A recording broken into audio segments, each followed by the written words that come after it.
देशनोक में भगवान शिव की असीम कृपा से प्रजा राजा और राजा के दयालु स्वभाव से बहुत खुश थी।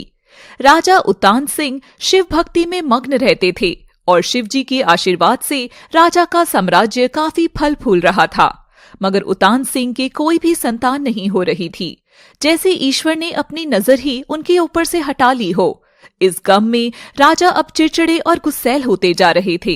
राजा की पत्नी रानी पद्मा भी अपने पति की यह चिंता देखकर गम में डूबी रहने लगी और बीमार हो गई। पद्मा की तबीयत अब ज्यादा ढल रही है। 2 सेवक जाकर नगर की सबसे समझदार दाई को लेकर आओ। और वो दोनों नगर में चले जाते हैं। उतान सिंह भी अपने राजपुरोहित के पास जाता है। राजा जैसे ही राजपुरोहित को देखता है, उसके चरणों में गिरकर फूट फूट कर रोने लगता है। राजपुरोहित इतने बड़े राजा को अपने कदमों में देखकर थोड़ा अभिमान महसूस करता है। अरे वाह, इतना बड़ा राजा मेरे कदमों में। इसका मतलब शिव जी की कृपा से अब मैं सबसे बड़ा ज्ञानी हो ही गया हूँ। हा हा हा हा।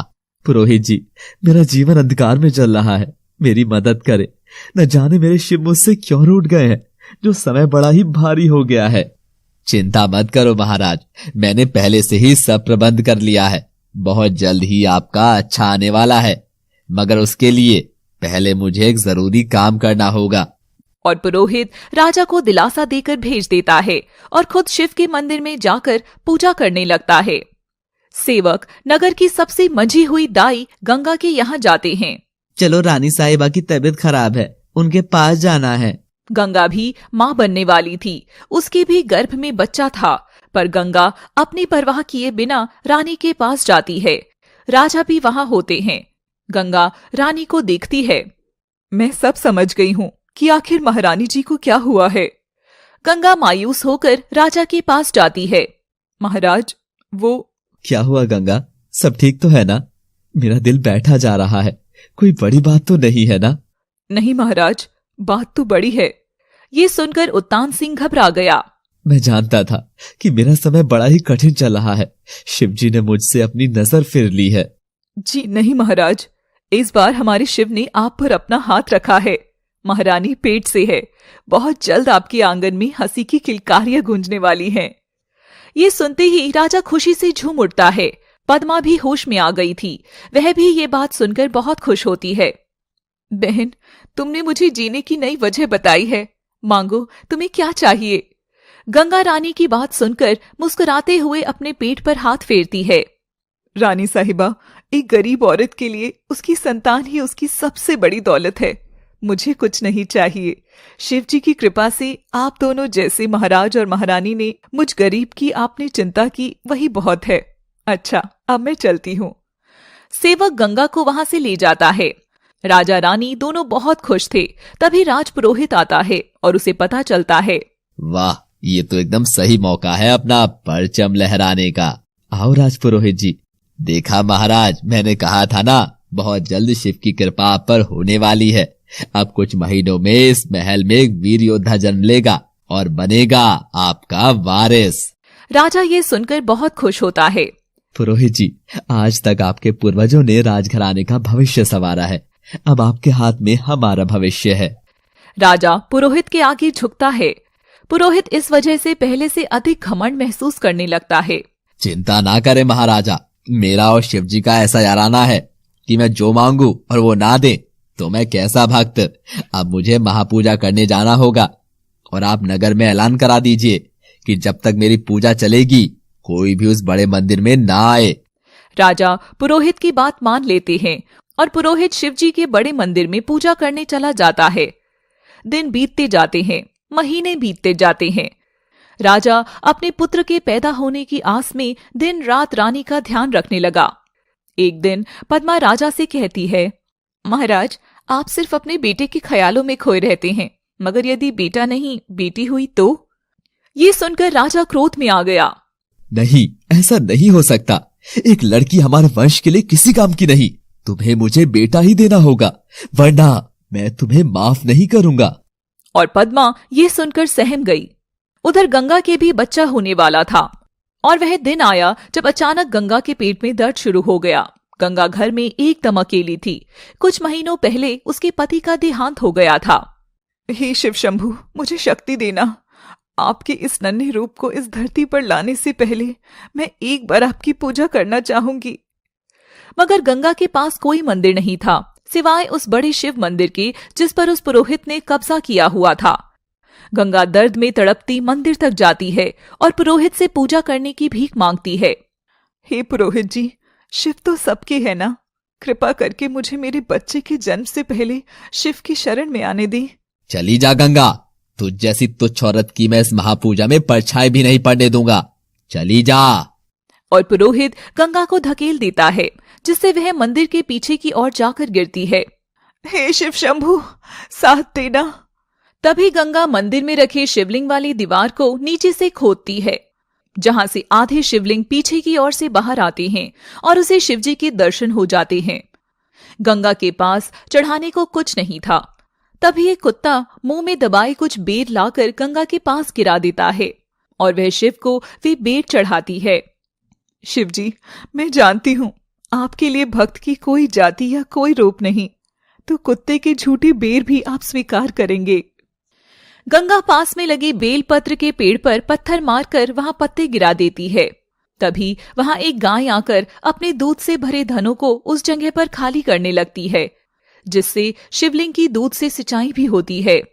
हे प्रभु, ये कैसा चमत्कार है। आपने तो खुद ही अपने भक्तों को यहाँ इकट्ठा कर लिया। और गंगा के पेट में अधिक दर्द होने लगता है क्योंकि वो दीवार के पीछे थी, इसलिए वह किसी को भी दिखाई नहीं दी। शिव शंभु, मुझे शक्ति देना। और कुछ देर में गंगा के पास बच्चे के रोने की चीख गूंजने लगती है, मगर गंगा दर्द की वजह से बेहोश हो गई थी। गाय और कुत्ता वहीं खड़े होकर गंगा के बच्चे का रोना देखकर खुद भी रोने लगे। देवलोक में बैठे शिवजी गंगा की इस भक्ति से बहुत प्रसन्न थे। उन्होंने अपना हाथ फैलाकर गंगा को स्वस्थ कर दिया और गंगा कुछ ही देर में होश आ जाता है। वह देखती है कि गंगा का बेटा तो गाय के थनों से मजे से दूध पी रहा था और हंस रहा था। तभी शिव रेंगता हुआ वहां से मंदिर की दीवार के सहारे जाकर अपने छोटे हाथों में मिट्टी की मुट्ठी भरकर खाने लगता है। पद्मा ये देखकर चौंक जाती है और वहां जाकर देखती है तो जमीन में धसे हुए एक शिवलिंग बाहर आते हैं। गंगा ये देखकर चौंक गई। मेरा मुन्ना, मेरा बच्चा, तू तो सबसे अलग बच्चा है। मेरे बच्चे, जो तू शिवजी के चरणों में पैदा हुआ है।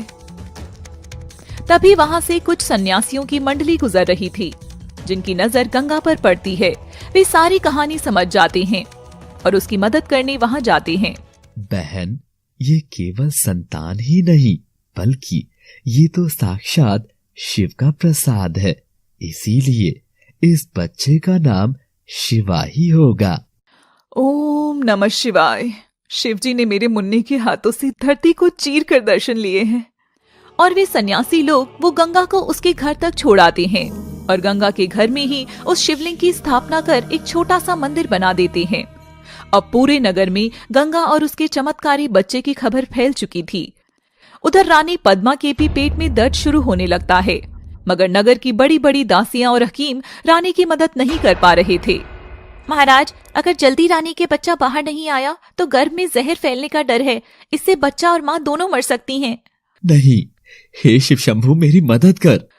रानी की हालत की बात नगर में फैल गई थी और वह गंगा के कानों तक भी जाती है, मगर शिवा भी बहुत छोटा था। गंगा तभी पड़ोसन कोयली को शिवा का ध्यान रखने के लिए अपने घर में बैठा कर जाती है। महारानी को मेरी जरूरत है। जब तक मैं ना आऊं, कोयली तू मेरे शिवा का ध्यान रखना। अरे तू आराम से जा, शिवा कोई अकेला तेरा थोड़ी है, वो मेरा भी लल्ला है। मैं हूं यहाँ, तू जा। और गंगा फटाफट राजमहल पहुंचती है। महाराज, मैं रानी की मदद कर सकती हूँ। और गंगा और बाकी दासियां गंगा की मदद करने कमरे में जाती है और कुछ देर में कमरे के अंदर बच्चे के रोने की आवाज आती है। उसे सुनकर राजा और पुरोहित दोनों खुश होते हैं। देखना महाराज, बेटा ही है। मैंने राजवंश के लिए इतने महीनों तपस्या जो की है। और गंगा कमरा खोलती है। गंगा के हाथ में पद्मा की संतान थी। गंगा, इस वीरान राजमहल में आज तेरी वजह से यह हंसी की किलकारियां गूंज रही हैं। मांगो, क्या मांगना है? नहीं महाराज, बस माँ और संतान दोनों हमेशा ठीक रही, बस शिवजी से यही मांगती हूँ। और गंगा राजा की गोद में उसे थमा देती है। मेरा बहादुर शेर आया है। महाराज, शेर नहीं शेरनी पैदा हुई है। आपके आंगन में साक्षात माँ दुर्गा ने जन्म लिया है। बेटी शब्द सुनते ही राजा तो ऐसा हो गया था जैसे किसी ने उसके शरीर से प्राण निकाल लिए हो। पुरोहित भी यह सुनकर अपना मुंह छिपाने लगा। बहन, तुम्हारे भी तो संतान हुई है ना? हाँ महारानी जी, ऐसा लग रहा है जैसे साक्षात शिवजी ने मेरी कोख से जन्म लिया हो। मैंने उसका नाम भी शिवा रखा है। बहुत सुंदर नाम है बहन। शिवजी हमारी बच्चों पर अपनी कृपा हमेशा बनाए रखें। गंगा वहां से चली जाती है। पद्मा राजा का उतरा हुआ चेहरा देखती है। उत्तान सिंह पद्मा की गोद में अपनी बेटी वापस दे देता है। मैंने सही कहा था, पद्मा, शिवजी ने मुझ पर से अपनी नजर हटा ली है। जो इतने इंतजार के बाद भी अगर संतान दी है तो वो भी लड़की। अब मेरा वंश कौन आगे बढ़ाएगा? महाराज, बेटा और बेटी में कैसा फर्क? पर महाराज, आखिर ये हमारी औलाद है। एक बेटी भी अपने बाबा की उंगली पकड़कर चलना सीखेगी जैसे कि एक बेटा सीखता है। और जब इसका विवाह होगा तो सबसे ज्यादा बेटी बाप के कंधे पर ही सर रखकर रोती है, जो कि बेटे होने से कहीं भी कम नहीं है।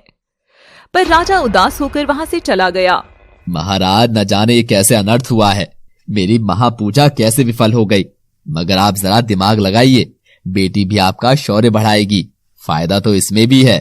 कैसे पुरोहित जी? यदि आप किसी बड़े राजघराने में अपनी बेटी ब्याह देंगे तो आपका बल और मान दोनों बढ़ेगा। राजा को पुरोहित की ये बात पसंद आती है और वह पद्मा के पास जाकर अपनी बेटी को गोद में उठा लेता है।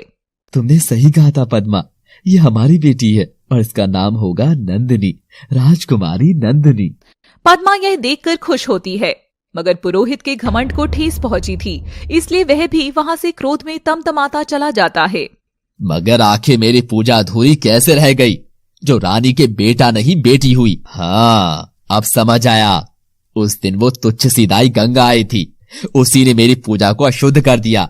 गंगा, मैं तुझे छोड़ूंगा नहीं।